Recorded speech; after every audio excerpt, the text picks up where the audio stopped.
The structure that receives, retains, and releases heat for blowing into the furnace is called a regenerator. It is cylindrical in shape, 5 to 10 meters in diameter, 25 to 45 meters high, weighs between 1,000 to 2,500 tons, and is made of 2 to 300,000 bricks with vertical voids for gas circulation. They are laid, as in Lego games, without mortar, with fixing and stabilizing joints, and form horizontal overlapping rows which, when assembled from continuous and parallel vertical channels over the entire height of the regenerator. The most important active element in copper is the regenerator.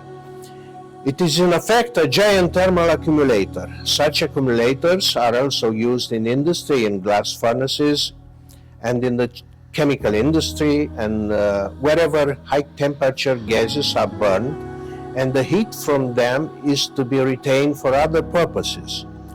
The main active elements in a copper are the burner and the regenerator. The burner burns a mixture of methane gas and a waste gas resulting from the operation of the furnace, called furnace gas. It produces a flame about 1,500 degrees Celsius with a flow rate in the order of hundreds of thousands of cubic meters per hour. About half the time it burns and heats the generator, while another copper next to it supplies the furnace with hot air at over 1,100 till 1,350 degrees Celsius. The other half an hour the generator gives the heat it receives to the furnace next door, and during this time another copper next door heats up because the furnace needs hot air all the time. The coke consumption in the furnace and the productivity of the furnace depend on the temperature of the air blown. Every 100 degrees more saves 50 to 20 kilo of coke and increases the productivity of the furnace by more than 3%.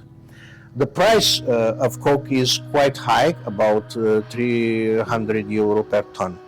The price of pig iron is approximately 450 to 500 euro per ton.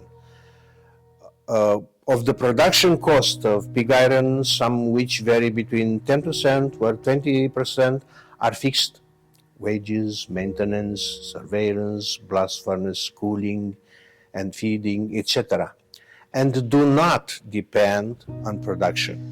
For this reason, higher productivity also creates other savings.